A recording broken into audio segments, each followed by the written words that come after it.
With the Carolina Panthers finishing up all of their off-season programs, they now receive a month off. But it also begs the question, did the Panthers actually fill every section of the roster efficiently? Well, with a month to think about it, I'll run down one particular position that the Carolina Panthers better pay close attention to. Stay tuned to find out on Growlin' and Prowlin'.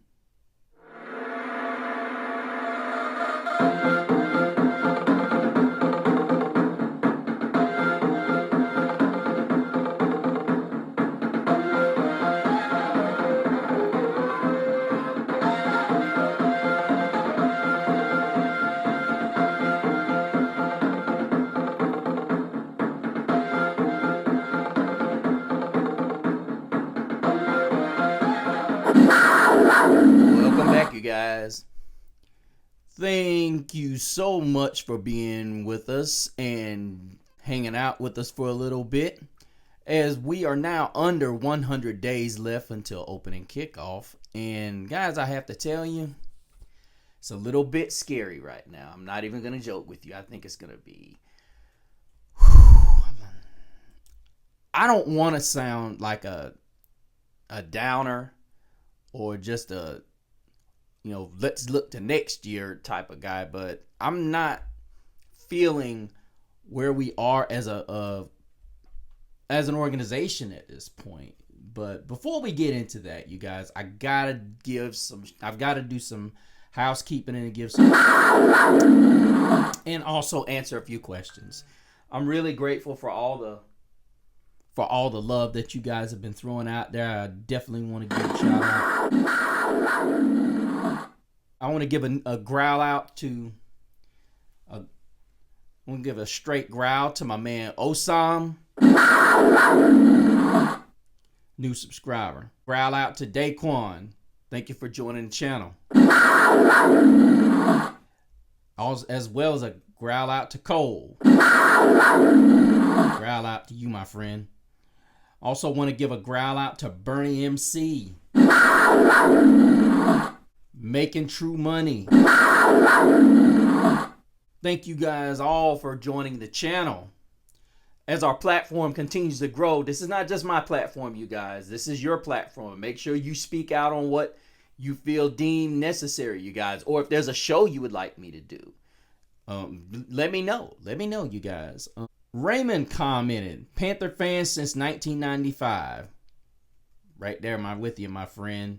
Always great to have long time first ride or die from the beginning type Panther fans joining us as well. It's awesome to know that. Randy commented, they got bigger problems than receivers. Pass help, pass rush, O-line, QB improvement, and O-line and QB improvement is more of a concern. Well, Randy, I honestly agree with that. I definitely believe pass rush is a huge deal, and I will allude to that. It all depends on how Coach Avero unleashes these guys, but I don't want to get into that as in depth because I have a show that's coming up. As far as the O-line and QB is concerned, that's absolutely correct. But I think a lot of, even myself, it passed over my head a couple of times, you guys. Our offensive guards were hurt most of the year. We did not get Brady Christensen and Austin Corbett on the field together at all this season, which is why you saw such a decline in the Carolina Panthers running game last year. Not to mention Deontay Foreman was not there, which was probably the biggest bonehead move. Is that your best? That was pathetic. What a dumbass. And it's one of the moves, and I was going to do a show on it, but Scott Fitter is long gone. There's no point in opening that can of worms. But yeah, to me, and even then, I'm going to do a show on why Deontay Foreman should have been the answer and not drafting Brooks.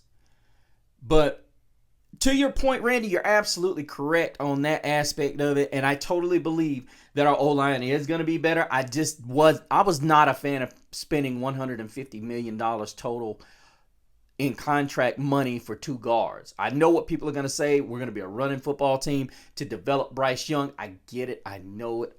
I just believe that we overextended ourselves, and maybe we had to with the type of market the Panthers have in Charlotte. But hopefully, this all rings true and everything can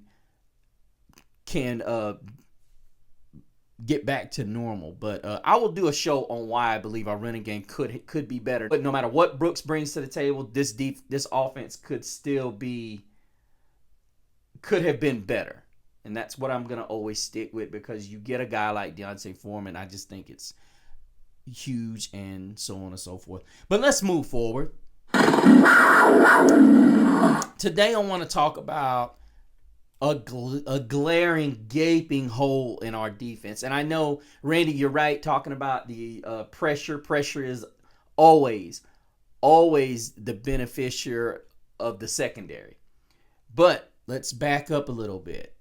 J.C. Horn, if many of you guys don't know, he is a premier shutdown corner. And if you want to know what the statistics are with J.C. Horn on the field, go to the one of my older shows from last season.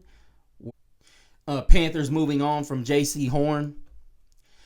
This, as I said, I try to be groundbreaking on here. I try to look at the guys that we have coming up for deals. That same thing that I did with Tommy Tremble. And thank goodness the Carolina Panthers, Dan Morgan, saw fit to go ahead and get this Derek Brown deal done. So I'm very grateful for that. And I'm sure all of you guys are. But J.C. Horn is one of the premier corners. The problem is we cannot keep him healthy, for whether it's for, lack of preparation in the offseason or just freak situations. And that's what a lot of them have been. They've just been freak situations that unfortunately have not been his fault or to his doing. But when he's on the field, you guys, he's one of the top 10 corners in the game. People can sit there and say I'm crazy if they want to. J.C. Horn's numbers don't lie. What the? You don't believe me? The reality of it is, when you start looking at the top corners and what they allow and what they don't allow, J.C. Horn is right there. And that's the truth. He's one of the premier tackling cornerbacks in the run game. He's very good in bump and run coverage, and he has that long, lanky body.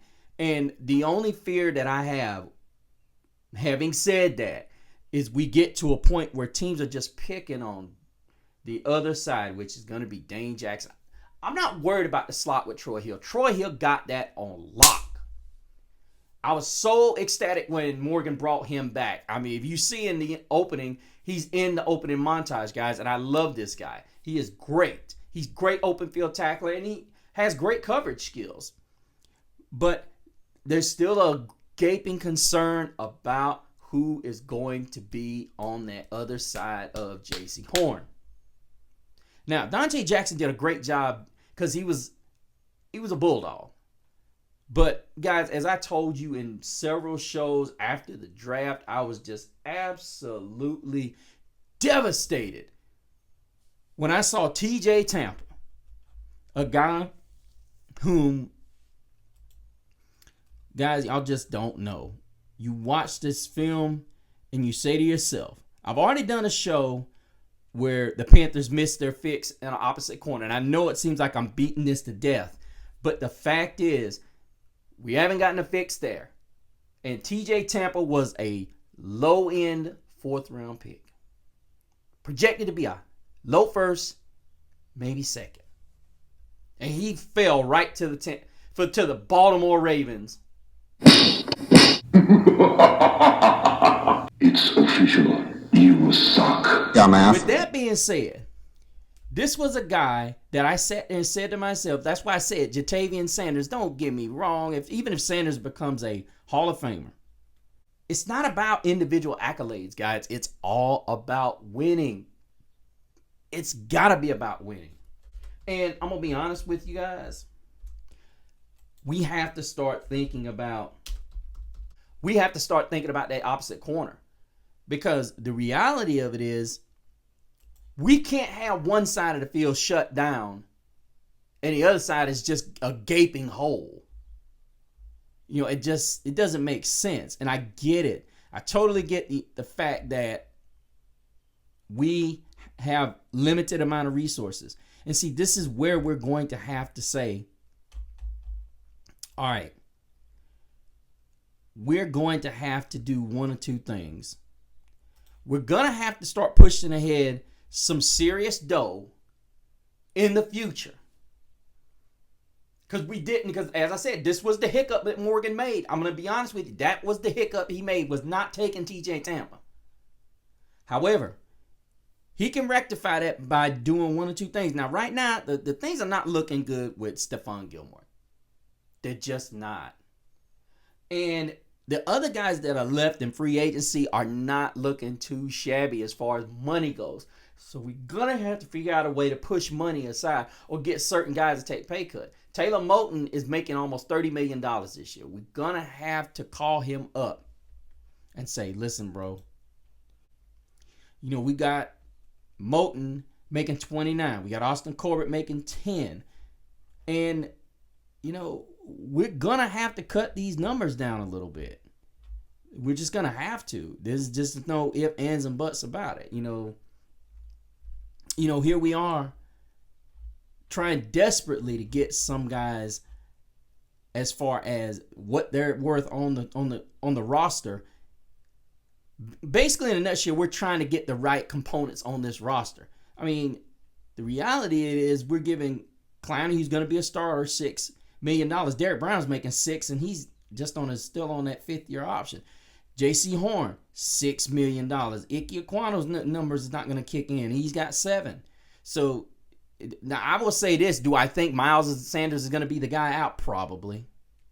I didn't like this deal from the get-go because the reality of it is, what did we need to get him for when we had Chuba Hubbard and Deontay Foreman? I didn't like it, and I was not a fan of this and never going to be a fan of this. We could ask Adam Thielen to take a pay cut, which is going to be a stretch. But if we can probably muster up about $3 to $4 million to work with, we could possibly come out and pull a rabbit out of our hat as far as what we can and can't do. Because you still got Xavier Howard, who's playing at a high level. Could you imagine asking this guy to play cornerback number 2 on his deal? Now, I mean, these guys are sitting there. Adoree Jackson's another one. Patrick Peterson, J.C. Jackson. These are guys that, to me, are more proven than Dane Jackson. It's just like the safety market we're seeing out there right now. A lot of people are saying what it is that are keeping these guys out there. Well, for first thing is injuries. Most of these guys don't want to go and do these off-season training programs due to the fact that they don't want to get hurt, and just maybe they just have their own regiment that the team does, that they don't want to do with the team. I mean, we don't know. And the reality of it is, I'm going to be 100% honest with you guys. I think the best fit for the Carolina Panthers is not going to be any of the low ones. We're going to have to go and get these guys out. And the biggest one that we're going to have to be able to sign is probably going to be J.C. Jackson. Because J.C. Jackson was great in New England, but then he went to San Diego and things didn't work out. I would even say Patrick Peterson, being he's at the tail of the end of his career. But Stephon Gilmore is from here. He's from here. And Jadeveon Clowney has been in talks with him, saying they want to hook up and be back on the same team together. I'm issuing a plea right here, Dan Morgan. No matter what no matter what happened with Stephon Gilmore in the previous regime, even if it had something to do with David Tepper, you pull him in here and you tell him straight up, look, bro, you came in and you did your thing. We need you. We got you. Can't give you $10 million, but we can stretch things out and give you 6. Maybe 7, maybe 8. We're not asking you to lock down number 1. We're asking you to do exactly what you did in Dallas last year. Lock down the number 2. And that's all we need you to do. Stretch that cap and see what we can do. Push some money down because we got plenty of room coming up, guys. Plenty of cap space. Dan Morgan's got to get on the phone, stretch this money out so we can get more cap space. If it means cutting Miles Sanders, then so be it. We got Brooks, don't we? We got Chuba Hubbard. Sanders had 2 major plays all of last year. He didn't even play in camp this year. Again.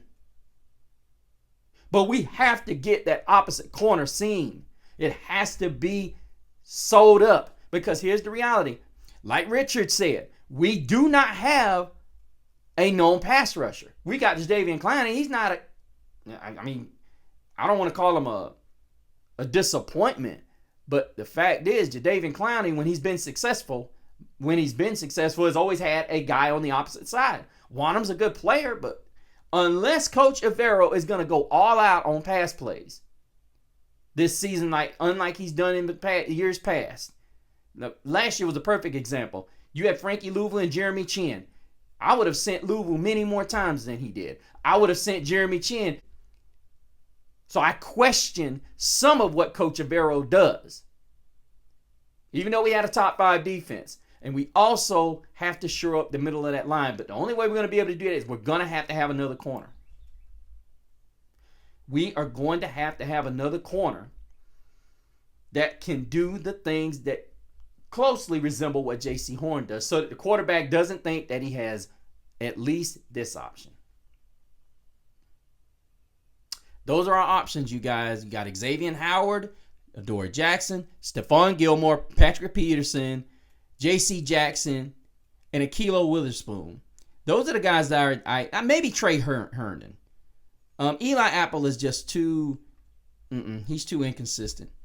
But I'm going to say it like this. Whatever it is, there has to be a signing.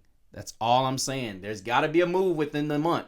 We can't get in training camp and still wonder who the opposite corner is going to be. Dane Jackson needs to be strictly a rotational guy at this junction. He's never been a starter full-time, but he does not need to be the starter now. I could be wrong. But guys, let me know what you think down in the comments. Go as always, please like, subscribe, and share. I haven't been saying this. If you got fellow Carolina Panther fans that need to see this content, or you want to see this content, or there's groups that I'm not available to, show them the content and see what happens when we get the conversation started, because that's what it's all about. Also, go to the Facebook page, like, subscribe, and even if you're a member, you can also place content there, share content there if you choose to. Interact with other Carolina Panther fans, as well as go to my personal Instagram, Mr. CeeLo. But until the next time, all you prowlers, keep prowling the airwaves and keep growling out. Keep pounding.